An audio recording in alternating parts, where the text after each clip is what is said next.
2023년 3월 27일 큐티 말씀입니다.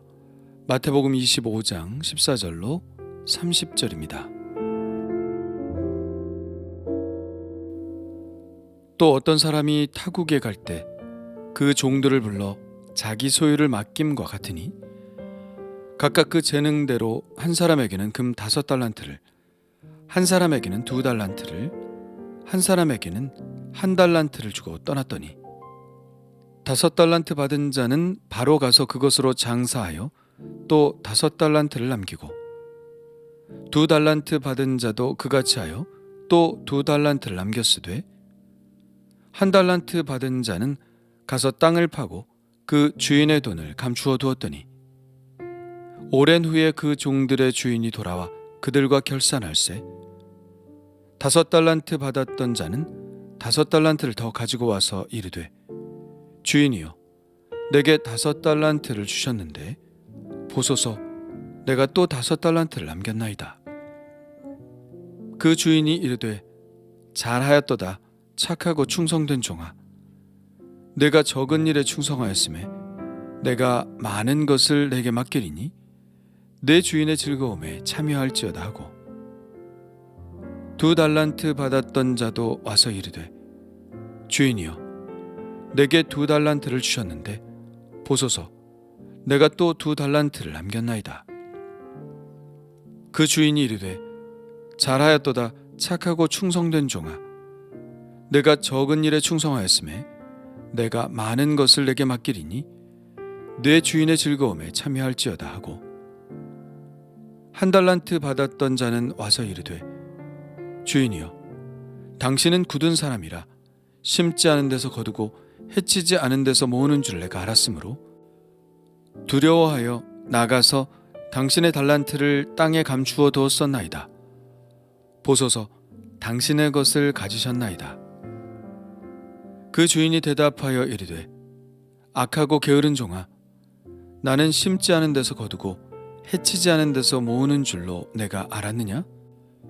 그러면 내가 마땅히 내 돈을 취리하는 자들에게나 맡겼다가 내가 돌아와서 내 원금과 이자를 받게 하였을 것이니라 하고 그에게서 그 1달란트를 빼앗아 10달란트 가진 자에게 주라. 무릇 있는 자는 받아 풍족하게 되고 없는 자는 그 있는 것까지 빼앗기리라. 이 무익한 종을 바깥 어두운 데로 내쫓으라. 거기서 슬피 울며 이를 갈리라 하니라. 아멘.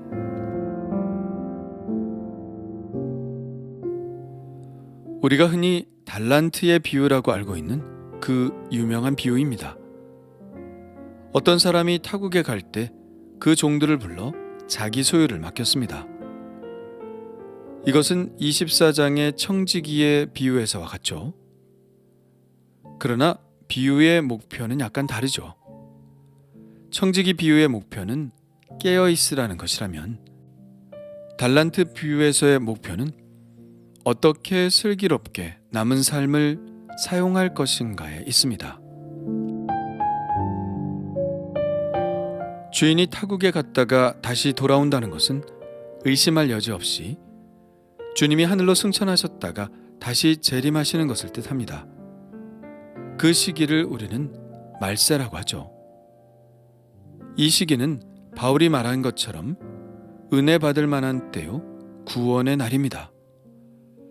주님이 구원받을 자를 추수하는 때이고 구원의 일을 위탁받은 주님의 제자들은 모든 민족으로 나아가 세례를 베풀고 주님의 말씀을 가르치고 지키게 하는 때입니다. 성령님이 우리 안에서 또한 세상 안에서 왕성하게 활동하시는 때이며 그만큼 영적 대결이 이루어지는 때이기도 합니다.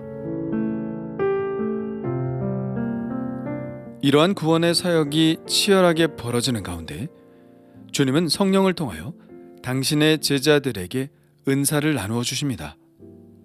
그것이 바로 달란트죠. 이 은사는 타고난 재능을 포함하는 동시에 성령의 임하심 가운데 새롭게 발견하게 하시는 것도 있고 전혀 새로운 은사를 주시는 것도 있습니다. 그 은사는 누구에게나 동일하게 주시는 것 같지는 않습니다. 오늘 말씀에서 세 사람의 종들에게 각각 1달란트, 2달란트, 5달란트를 나누어 주셨다는 데서 그것을 알 수 있죠. 그러나 말씀에서 강조하는 것은 얼마나 받았느냐가 중요한 것이 아니라는 것입니다. 얼마를 받았든 자기에게 있는 것으로 불평하거나 불만족하지 않고 최선을 다해 이 말세를 살아가는 것이죠. 얼마를 주시건 그것을 우리가 문제 삼을 수는 없습니다. 그것은 어차피 은사, 곧 선물이기 때문입니다. 그리고 선물은 그것을 주는 사람에게 달려있는 문제이지 내가 문제 삼을 수 있는 것은 아니기 때문입니다. 앞서 포도원 일꾼의 비유에서도 주인은 일찍 와서 일했지만 똑같은 급여를 받고 불평을 쏟아낸 일꾼들에게 이렇게 말합니다. 내 것을 가지고 내 뜻대로 할 것이 아니냐? 내가 선함으로 내가 악하게 보느냐? 신앙이라는 것은 내 생각을 이야기하는 것이 아닙니다.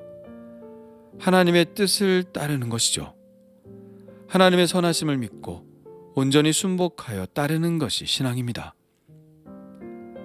우리의 믿음은 하나님이 주신 것이면 그것이 크던 작던 놀라운 열매를 맺게 할 것이라는 사실에 있어야 하죠. 그러나 비극은 하나님이 주신 재능이 다양한 것 같이 모든 그리스도인들의 태도도 다양하다는 것입니다. 5달란트와 2달란트를 받은 사람은 그것으로 장사하여 그들이 가진 자본금만큼의 이익을 거두어 들였습니다. 그러나 1달란트 받은 사람은 땅을 파고 감추어 두었죠. 글쎄요, 1달란트 받은 사람은 주인이 돌아와 결산할 것이라는 생각을 하지 못했던 것일까요? 아니면 원금을 잃을까 두려워했던 것일까요? 그의 의도야 어땠던 주인의 평가와 조치는 매우 단호했습니다. 받은 만큼의 이익을 또 남긴 두 종에게는 잘하였도다, 착하고 충성된 종아, 내가 적은 일에 충성하였음에 내가 많은 것을 내게 맡기리니 내 주인의 즐거움에 참여할지어다 라고 칭찬을 한 반면 아무것도 하지 않았던 종에게는 악하고 게으른 종이라고 책망하시며 이 무익한 종을 바깥 어두운 데로 내쫓으라, 거기서 슬피 울며 이를 갈리라고 단호한 형벌을 내리십니다. 그렇다면 이 무익한 종은 왜 아무것도 하지 않았을까요? 우리는 이 무익한 종의 변명에서 그 이유를 알 수 있을 것 같습니다. 그것은 그 종이 주인을 어떻게 생각하고 있느냐에 관한 것인데요. 그는 이렇게 말합니다. 주인이여, 당신은 굳은 사람이라 심지 않은 데서 거두고 해치지 않은 데서 모으는 줄을 내가 알았으므로 두려워하여 나가서 당신의 달란트를 땅에 감추어 두었나이다. 여기서 굳은 사람이란 나쁜 사람을 말합니다. 얼마나 나쁜 사람인지 심지 않은 데서 거두고 해치지 않은 데서 모으려고 하는 매우 비상식적인 사람이라는 것이죠. 이 종은 주인을 그렇게 나쁘게 보았습니다. 그래서 주인을 두려워하여 아무런 행동도 하지 못했죠. 행여 잘못해서 원금이라도 날려버린다면 그 나쁜 주인이 자기에게 어떻게 할지 몰랐기 때문에 그는 아무것도 할 수 없었던 것이죠. 그런데 정말 그 주인이 나쁜 사람일까요? 비상식적인 사람일까요? 그가 지금까지 심지 않은 데서 거두고 해치지 않은 데서 모으려고 했다면 그런 부를 이룰 수 있었을까요? 그리고 다른 두 종은 그렇게 생각하지 않았던 것 같죠. 다른 두 종은 주인을 신뢰했습니다. 주인을 신뢰했기 때문에 주인이 말하는 대로 행했죠. 그 신뢰에는 혹여 자신들이 장사를 잘못하여 원금을 날리는 일이 있더라도 주인은 그것에 대해 책망하지 않을 것이라는 기대도 포함된 신뢰입니다. 그래서 그들은 그 신뢰를 바탕으로 모험을 감행할 수 있었던 것이죠. 우리는 살아가면서 한 달란트 받은 사람처럼 행동하는 사람들을 흔치 않게 보게 됩니다. 우유부단하여 아무런 결정을 내리지 못하고 아무것도 하지 못하는 사람들이죠. 이런 사람들의 특징은 매우 비판적이라는 것입니다. 지금 한 달란트 받은 종이 주인을 매우 비판적으로 바라보고 있지 않나요? 비판적인 사람들은 아무것도 하지 않습니다. 왜냐하면 자기가 비판하는 그 비판을 자기도 받을 수 있을 것이라고 생각하기 때문에 아무것도 하지 않는 것이죠. 보통 교회에서도 열심히 일을 하는 사람들이 비판을 받습니다. 그들은 비판적인 사람이 아니라 일하는 일꾼이기 때문에 순종하여 열심히 일을 하죠. 그리고 그들이 받는 비판도 감수합니다. 그러나 비판적인 사람들은 교회에서 아무 일도 하지 않습니다. 그저 말로 비판만 하죠. 자기는 욕을 먹기 싫으니 아무것도 하지 않고 남을 비판하기만 좋아하는 것입니다. 그런 사람들은 주님께서 자신들에게 얼마나 좋은 달란트를 주셨는지를 생각하지 않습니다. 그것으로 얼마나 많은 유익한 일을 할 수 있을지도 생각하지 않습니다. 그저 비판받는 것이 싫어서 아무 일도 하지 않죠.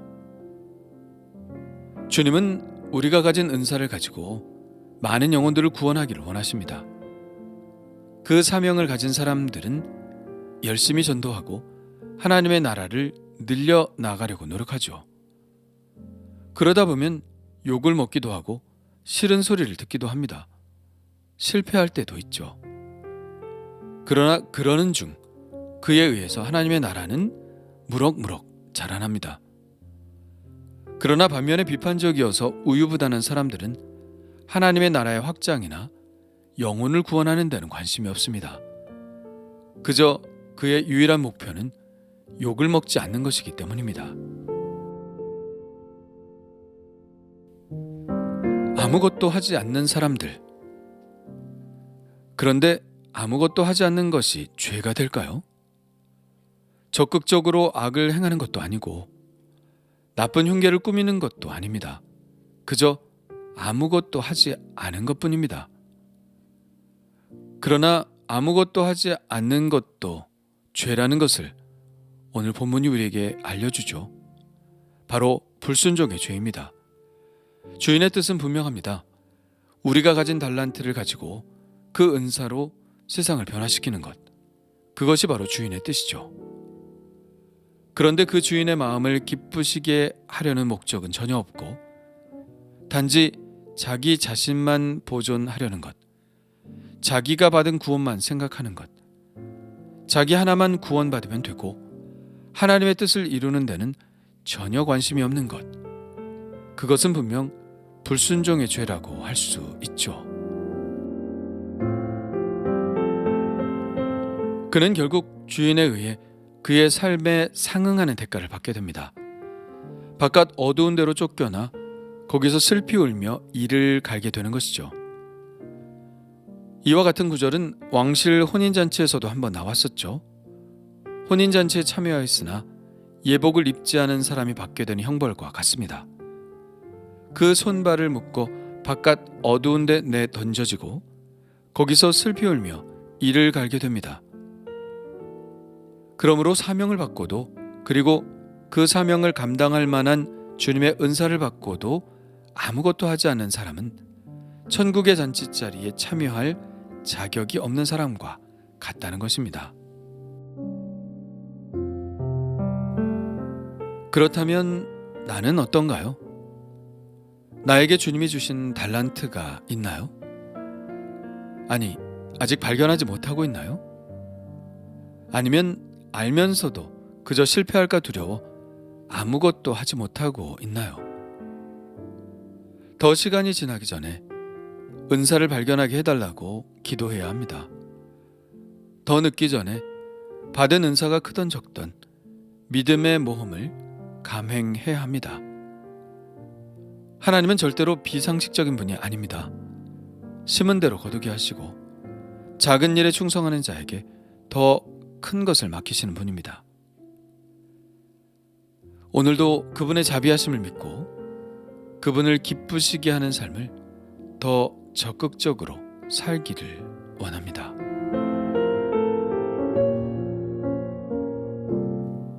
주님 감사합니다.